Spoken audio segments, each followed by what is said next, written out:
Oi, pessoal, bem-vindos a mais uma exploração nossa.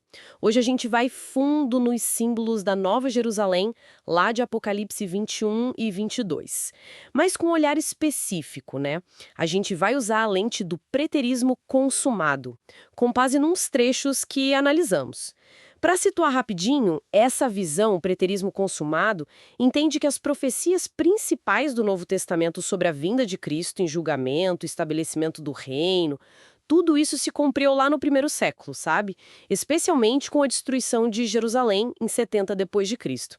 Então, nossa missão aqui é desvendar como essa interpretação pega essas imagens tão fortes de Apocalipse e, em vez de ver uma cidade literal no futuro, mostra como elas representariam, na verdade, a nova aliança, algo já estabelecido depois daquele evento de 70 depois de Cristo. É isso. Exatamente. O ponto central, assim, é sacar a linguagem super simbólica do João. Não é um manual de arquitetura celestial, né? São tipo descrições da perfeição, da eternidade e principalmente daquela comunhão com Deus que foi restaurada. Isso é a nova aliança, vista como algo que já começou. Entendi. Bom, então vamos direto para uma imagem bem conhecida, as ruas de ouro. O que o preterismo diz sobre isso? É só luxo celestial? Então, é bem mais que luxo. O ouro, nesse contexto, aponta para a pureza divina, sabe? E um valor que não tem preço.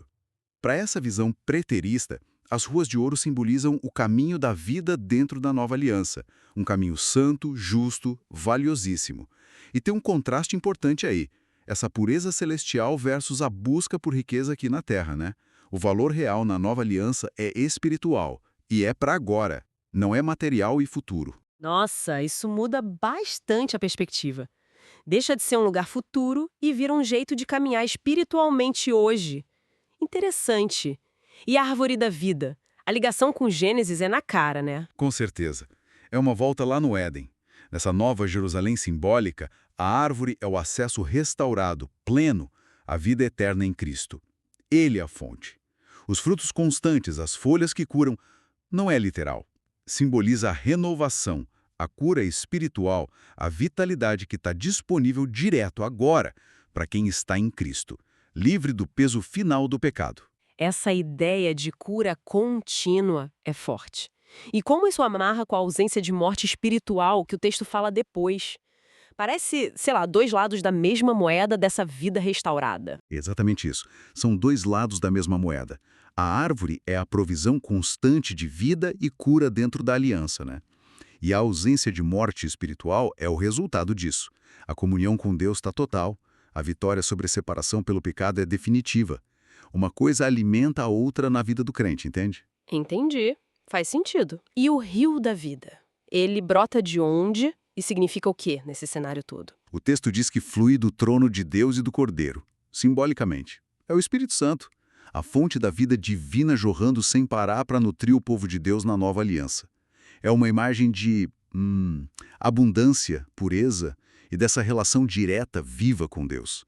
Não é uma promessa para daqui a 1000 anos, é uma fonte espiritual acessível agora. Falamos dessa vida abundante no centro, mas e a estrutura que simbolicamente guarda ou define essa realidade?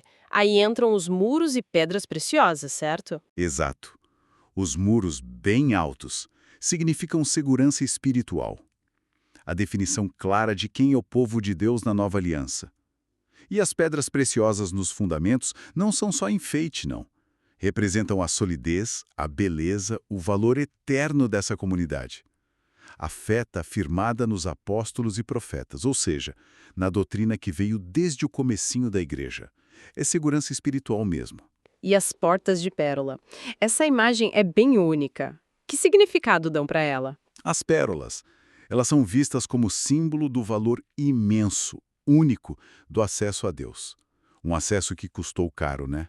O sacrifício de Cristo. Tipo, a pérola se forma com o sofrimento da ostra. A entrada no reino foi aberta pelo sacrifício. E o mais importante, as portas estão sempre abertas. Acesso contínuo, sem restrição, para todo mundo na nova aliança. Um convite que não acaba. Se o acesso é tão valioso e está aberto por essas portas, o que sustenta tudo isso? Qual a base?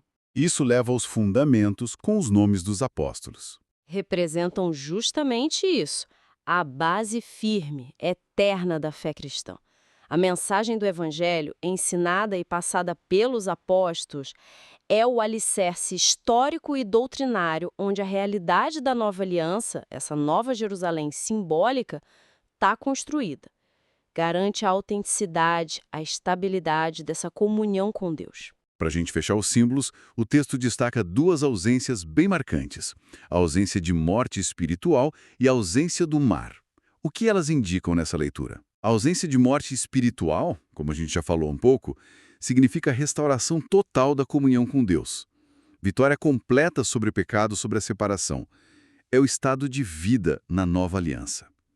E a ausência do mar. Essa é bem interessante.